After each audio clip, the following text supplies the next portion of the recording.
Okay, so we are now live. Good evening, everyone. And today we're going to be talking about Labour's housing plans and how realistic it is that they're going to be building 1.5 million homes over the course of 5 years. So, can Labour build 1.5 million homes by 2029?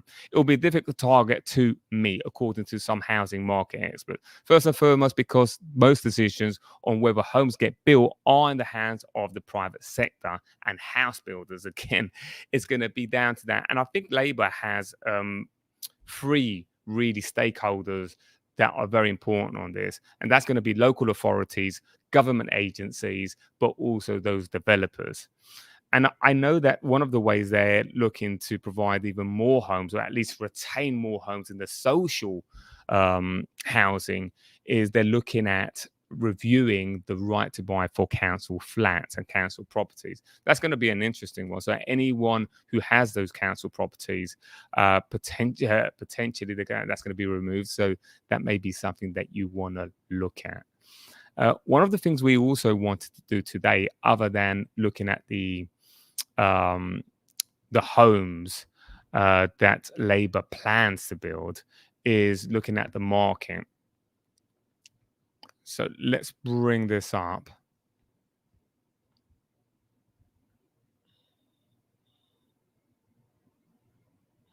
So this was an interesting article that came from Halifax. So UK house prices stayed relatively flat for the third successive month in June, according to figures released over the weekend. And I know there's going to be probably a lot of people watching this and even looking at the media and seeing that properties are relatively flat and seeing that as a negative thing. And the reality is that it's been flat depending on which benchmark you look at, whether you're looking at compared to last month, compared to the last quarter, or even compared this month to last year. And we'll review that in a little bit more detail in a second.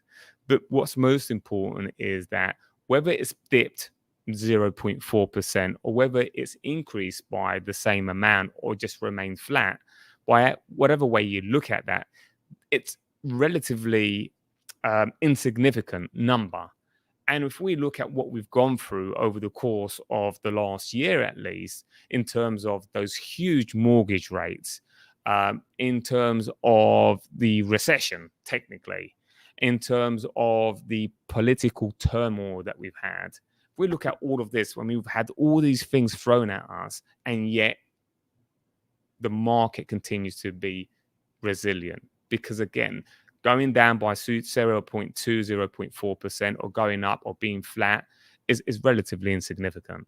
So what the rest of 2024 holds, let's have a look at what the experts say, what these articles are saying so far. So again, when it comes to Halifax, Amanda Bryan, head of mortgage at Halifax, says this continued stability in house prices rising by just 0.4% so far this year reflects the market that remains subdued, though overall activity has been recovering. For now, it's the shortage of available properties rather than demand from buyers that continue to underpin higher prices. And this holds true for different parts of the country where there is a shortage of properties, right?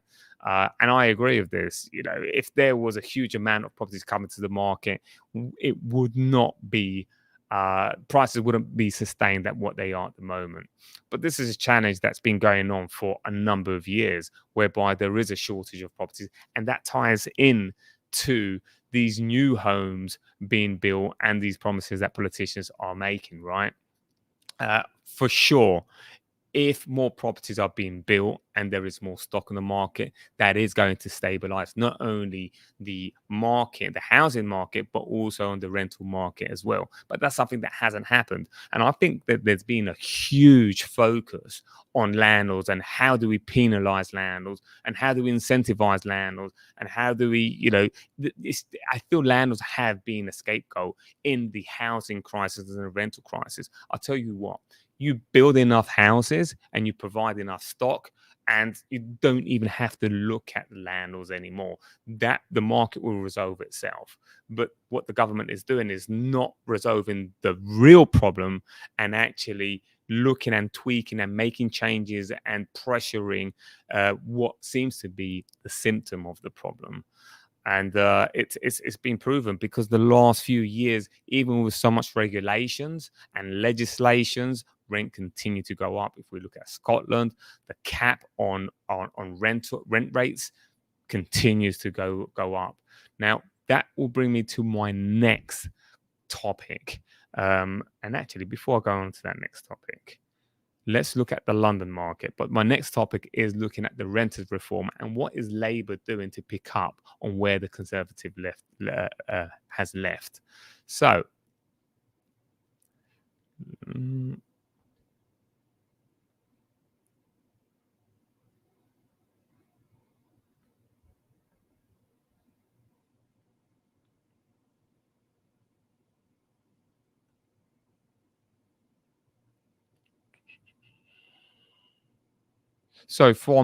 before we jump on to the renters reform and what Labour's going to be doing because they have allocated a new minister. So I wanted to look at the London market, and there's a very interesting article, and this will probably leave for another live stream, but very interesting article about how London property investors are looking elsewhere and where they perhaps are going to get a better return. I find that very interesting, and I'll dive deep into that when we have the opportunity. But for now, we do have the analysis of the prime London market, and again, it is prime London. It isn't the overall London. So prime London will be looking at boroughs such as Kensington, Camden Borough, Islington, Westminster. These are the boroughs that we're going to be looking at when it comes to prime London. But it also looks at prime outer London as well, so some of the suburbs. So if we look at the prime London sales market, recorded both price and transaction falls in May, but the number of properties going under offer increased. In lettings, rental growth decreased slightly, but activity levels improved. So it is interesting to see that both the transactions and the sales market, both price and transaction falls. Yeah, both price and transactions fall. However, the number of properties going under offer has increased, and what that tells me is something that I've been seeing pretty much over the course of the last few months, and I've said it before. Whenever there is an election, a recession, an increase in mortgage rates, something that shifts the property market, there's always going to be a delay, a lag between buyers and sellers finding as to what is true and real market value, depending on the market at that particular time. And I feel that people are getting there. And of course, let's not forget that some people just have to buy, right? What's the alternative? It could be their children and the family being cramped within a home, and that's not something that they want. They're not just going to sit there waiting for prices to come down, if in fact they will do. And if you're a renter, for example, the alternative, of course, is going to be very expensive rent. So people just want to get things done and want to move on. I remember when Brexit came along, and prices just dipped, and in some places just really decreased. And I spoke to a lot of sellers back then, and a lot of them were saying, well, you know what, I'm just going to wait. We're going to wait it out. Brexit just happened, and there are better times just around the corner, possibly at the latter part of the year. And then next year they were saying the same thing. Believe it or not, it's almost 10 years. Imagine that, 10 years. And have we had any good times? I mean, when I say good times, I mean, after Brexit, what happened? We had COVID. After COVID, what happened? We had those mortgage rates and recessions and political turmoil. If you're a seller wanting to sell because you want to upsize and you want a beautiful garden for your children, you're going to be waiting around 5, 10, 15 years by the time you buy that property with a garden. Your children has gone to university by then. There's really no point. So everything's within context, right?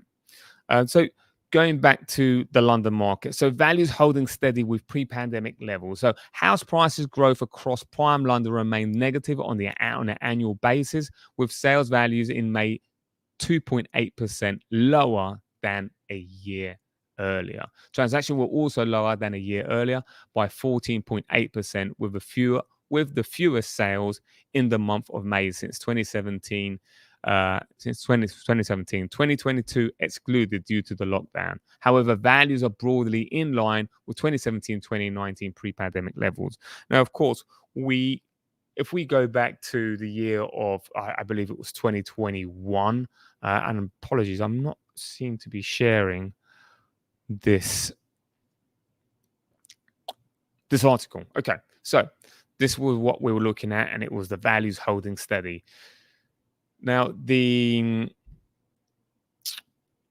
it's always good to put things into context or perspective, of course, when we look at this. So 2017, 2019, within reason, yes, Brexit had been announced, but within reason, there were more normal markets. However, if we're comparing the last few years and when we have that huge increase in demand where people under lockdown were wanted to move desperately, and there was just this craziness going on, which was very unusual, which is why a lot of these articles and a lot of these stats always like to compare to a more normal market of 2017, 2019. And that's what they're saying here, that values are broadly in line with a more normal market of 2017 to 2019, as opposed to what we've seen over the course of the last couple of years and 3 years. Buyer demand remains robust. The number of properties going under offer increased in May. It was 4.1% compared to the same month last year. This suggests the underlying buyer demand remains robust. So again, from a buyer perspective, there are buyers out there, they have an appetite, they want to move on and get things done. And especially whilst we still have good daylight, I've said this before, if you haven't been selling or buying and you're not used to the cycles, people do tend to like buying properties during spring and summer. There is more daylight. A lot of people, of course, are working. They want to come and view properties after 5-6 o'clock after the shift, and it just makes things more accessible. And to be quite honest, properties look nice, especially when you're looking at houses. So just wanted to share this from a London perspective. I know that a lot of landlords jump in, so I'm just going to jump in to talk about the rentals. So rentals in London, rental values remain strong. The pace of annual rental growth across prime London fell again in May. Growth of 1.1% is the lowest rate since August 2021, but values are still 28% above 2017, 2019. So listen, guys, I don't expect rental values to decrease. I just don't. I don't think that stuff is going to, they may dip here and there over the course of the next, few months and a couple of years. But overall, are they going to go down and anyone hoping to? No, this is inflation.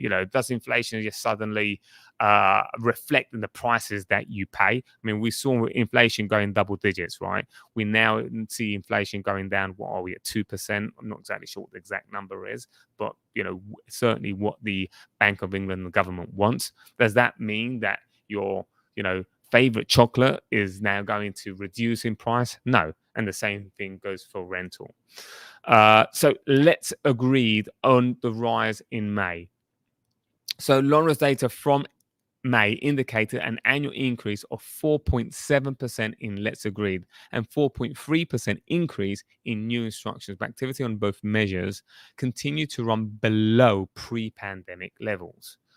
So it'll be interesting to look at. So that is the overview of the rental. Let's go a little bit deeper. I think that would be interesting.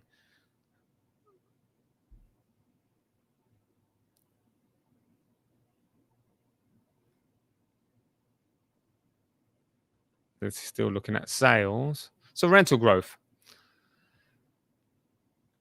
Prime London letting supply slowly improving. So that's good news, especially certainly for renters. A recovery of prime lettings market continued in May with more supply, further easing the pressure on rents. And I've got to say that I don't know if you can see my. Okay, you can't see my screen. So I've got to say, definitely what we're seeing on properties on the market and renters, I definitely am seeing less viewings on properties and less competition in terms of bidding for the same properties. There is an element still going on, absolutely. And yet there is a huge slowing down of that. And I am seeing listings on the market for longer than what they were before. And again, it's all about putting things into perspective in comparison of putting a property up and within 24 hours having like 10 offers. Now, you probably it's not unusual to see a property on the market for a week or two, some even for 3 weeks before they get the full price that they're looking for. That just wasn't happening a year ago. So again, everything is within context. So to continue to review the rental market,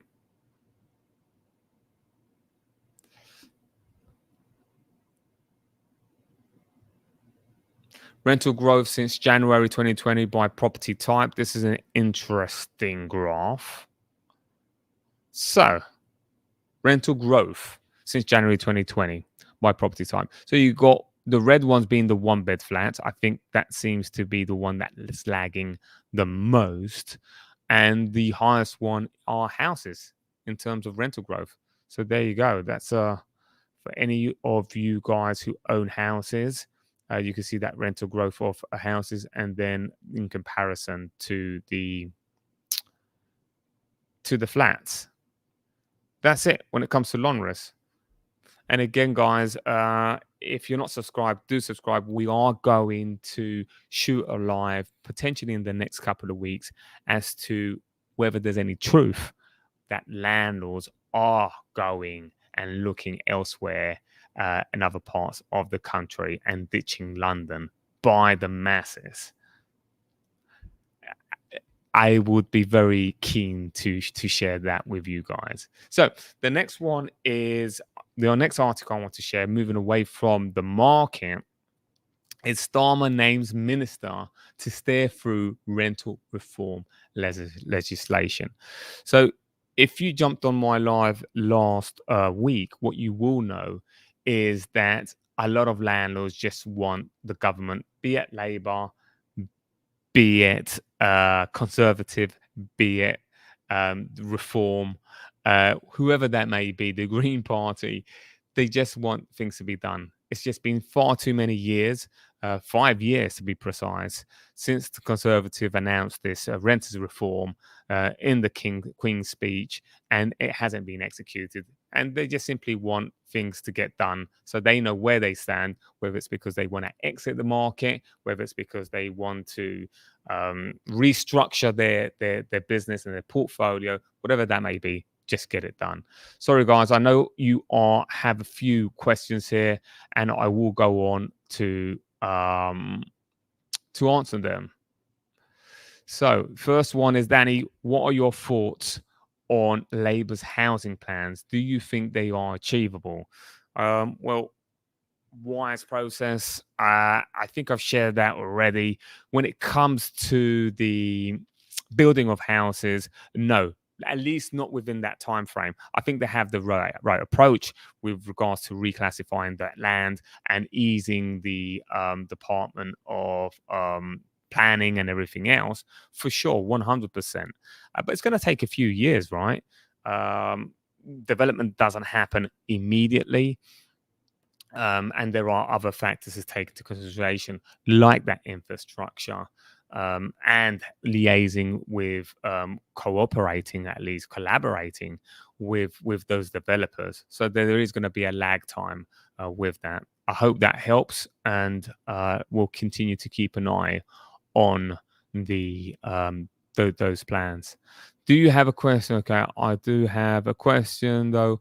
What are the potential challenges in implementing these rental reforms?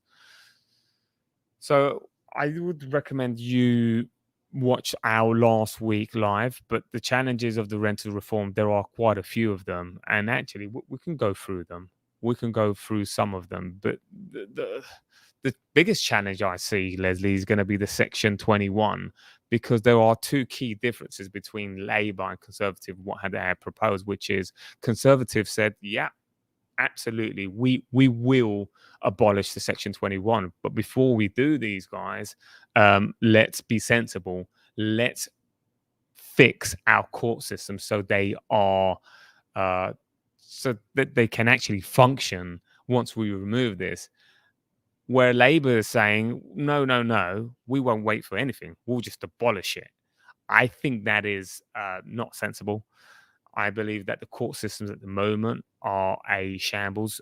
If you are going to evict the tenant, I know I speak to a lot of landlords whereby they are taking up to more than a year to evict a problematic tenant. Now, this notion that a landlord just simply wants to evict a good tenant and a good tenant, and let's talk about what good is, because I I read an article whereby renters organizations, they were saying, oh, what do landlords mean?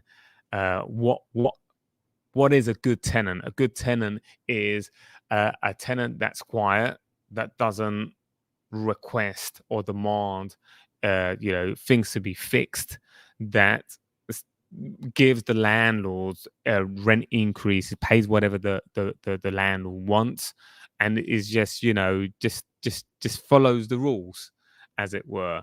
I don't necessarily agree with that. I mean, a good tenant is someone who has uh it goes both ways. Someone who honors the agreement, and that goes for the landlords as well. The landlord has promised to provide a habitable home, a safe, secure home. Then that's what the landlord should honor. And on the other end, or from a tenant's perspective, if the tenant has agreed to keep the property in a good condition and to pay the rent, the full rent, and pay it on time, that's what makes a good tenant as well. So it's not about only a tenant doing exactly what the landlord wants. So again, this notion that a landlord will just evict a good tenant, it just doesn't happen. But of course, if there is a tenant that's not paying rent, it's not providing access to the contractors to provide what is legal on a yearly basis, which is a gas safety certificate. God knows why. I mean, why wouldn't a tenant who's, by the way, not paying rent and now not even allowing access to the flat, that is something, and I'm sure you will all agree, even if you're a renter yourself, that is someone who's just not honoring the agreement, and they need to be evicted. Someone like that, for example, can take up to a year before a landlord can actually evict them. It's just not right. The property market, let me see this. Another, the property market feels quite challenging right now. Prices are high and the competition is intense. Hope things get better. Um, I'm not sure whether you refer to the housing market, Leslie. Um, Property market feels quite challenging right now. Prices are high. Yeah, I mean, I think that the challenge right now, and I'm talking about London, prices, I don't believe they're high. In fact, I think there's been a huge decrease when we take into consideration inflation. Taking into consideration inflation, prices are actually low, Leslie. Yet, what makes the prices perhaps a little bit more challenging is that the mortgage rates right now are considerably higher than what they were, 2 years ago, and that's a problem and a challenge that's more towards London, because prices, of course, tend to be much higher than anywhere else in the UK, and that, of course, is an issue. Um, I hope that it gets better. Well, I think when more stock comes onto the market and mortgage rates ease ever so slightly, I think that's where there's going to be a better balance. But then again, as we all know, if mortgage rates start coming down, prices do tend to get a little bit, tend to improve. And when I say improve, I mean higher. Accidentally jumped on your live, Danny, but loving it. Well, I'm glad it's helpful, and I recommend you subscribe, because we're doing this every week, and we're bringing in guests over the course of the next couple of weeks, and that's guests from mortgage experts over to insurance, property experts throughout, and solicitors as well, and just legal advice as well for landlords, and dare I say it, for renters, if there's any renters jumping on.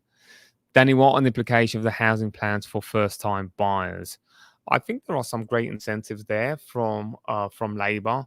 I can't speak too much about this because I'm not clued up for for those first time buyers, Martha. But if you leave a comment below, I'll certainly get back to you on this point. I'm not going to pretend to know all the ins and outs of the plans. I think it's more towards what impacts definitely renters and investors and landlords. But please do drop that, and we'll be sure to get back to you, Martha. So, going back to our slides or our articles, let's see what else we have in the pipeline. Yeah, so we're talking about the Starmer names minister to steal through the renters reform. So when the announcement was made, he tweeted, "It's a real honor to have been appointed Minister of State at the Department of Leveling Up, Housing Communities. Tackling the housing crisis and boosting the economic growth is integral to national renewal. Time to get to work." It will be interesting to see what's going to happen, and I'll be interested to read these comments as well. They always make me chuckle. So let's read that together. And again, anyone who wants to leave a comment on my channel, just feel free to do so on the video. So before Parliament, he worked in the think tank, the Resolution Foundation, was an aide to veteran Labour MP. Want to comment? Okay, so let's look at what people are saying with regards to this minister. We are definitely doomed. Penny Crook is the one who does not believe landlords should give their tenants notice so they can sell their property. Interesting. The mortgage companies will love that idea. Interesting. Well, landlord friendly for sure. Annoyed landlord. Well, you're not going to get any more landlord friendly than annoyed landlord, as per he's named or she's named herself here. So landlords doomed, really, with Penny Crook. Well, let's see. Margaret Venn. That is an interesting. Oh, apologies. That is an interesting point regarding the mortgage companies. Margaret, we have one where the mortgage expires in 2026. Currently, have a professional tenant in there who is quite happy. I suspect she will move on before 2025, but if not, we shall have to consider what action we'll be able to take by the end of 2025. Annoyed landlord.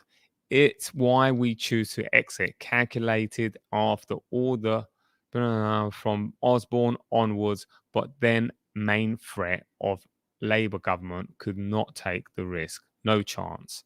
So again, angry landlord, annoyed landlords. Landlords are exiting.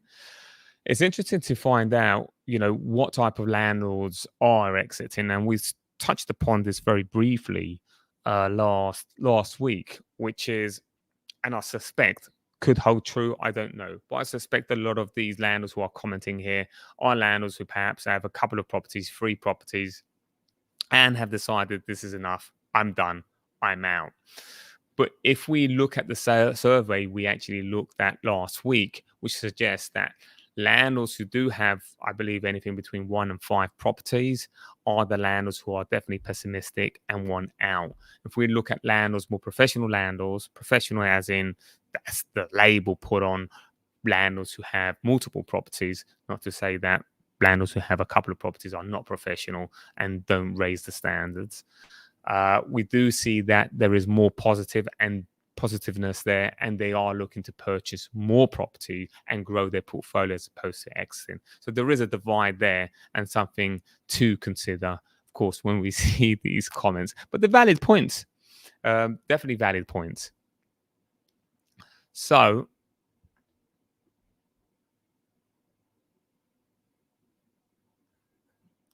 I took the wrong one here.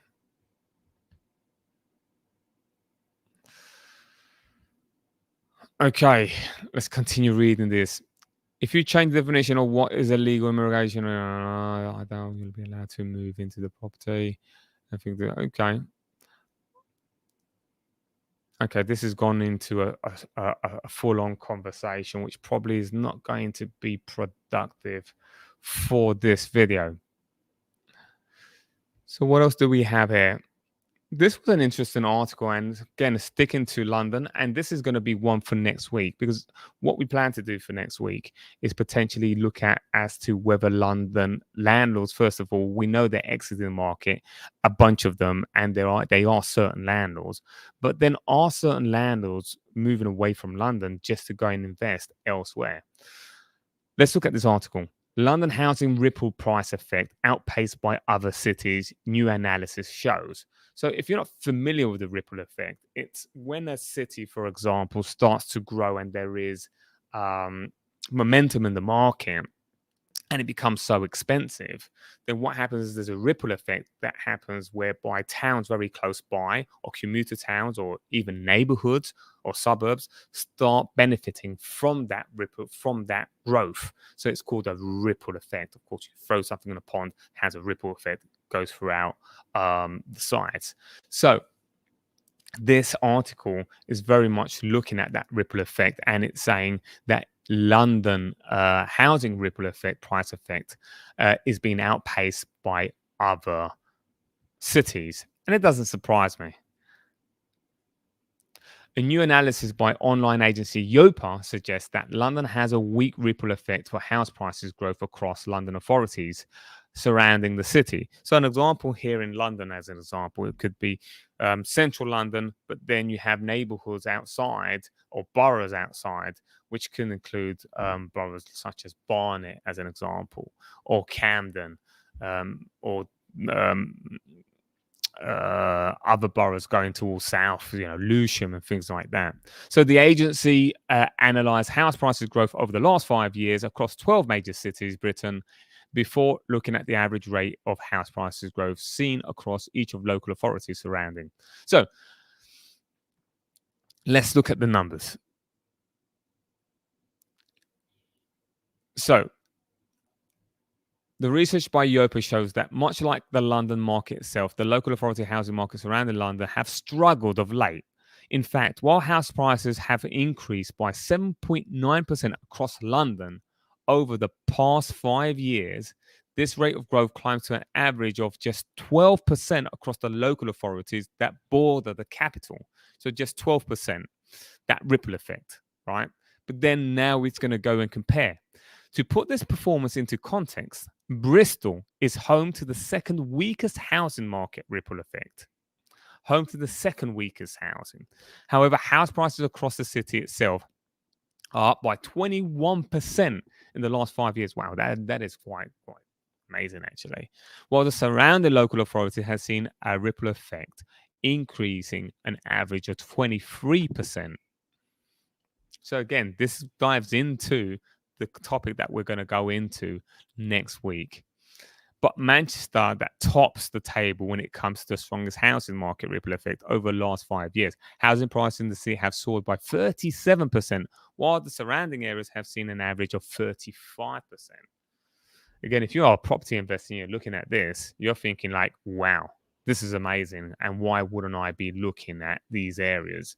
But there is something to be said about oversupply, which has been a huge concern and a risk, according to a lot of experts in these other cities. Is there any truth to that? Something that would be worth looking at, but not something for this particular live. So listen, guys, I appreciate you always jumping in. I know that we are going into almost the hour, so I just wanted to look at any other questions that may be out there. So, Anna, would be great to know what role will local authorities play in Labour's housing plans. So I could tell you now, Anna, one of the biggest role is the government, central government, giving more power to local authorities to be able to do licenses, to be able to perhaps even the plannings and things like that. So there's going to be more power to local authority. And this isn't just based on this government. It was already going towards that direction anyway, even with the Conservatives. And we're going to see more and more local authorities having more power. Good thing, bad thing, I don't know. I mean, the local authorities are the ones that are have their boots on the ground. They're the ones seeing things. So having the power with the central government, it really doesn't make much sense. But then whether they abuse those powers and are going to continue to look at landlords as the enemy and penalize the landlords, I think that's where it becomes challenging. And there's got to be a balance. So I hope that helps. What else do we have here? I think we've gone through that already. So I don't think there are any other questions here. But guys, it's always good to have you online, guys and gals. And we started this video, of course, with the main topic being the housing plans from Labour with the 1.5 million. And what everything that I've seen so far is that it's really unrealistic. I think it's towards the right direction, but why they promise things that they simply are not going to be able to deliver is just beyond me. But I think they have definitely the right idea. Thank you so much, guys, for jumping in. And as always, subscribe to the channel so you can keep up to date as to what's happening. We have some great guests lined up for the next few weeks as well. Thank you so much. Appreciate it. Have a good evening.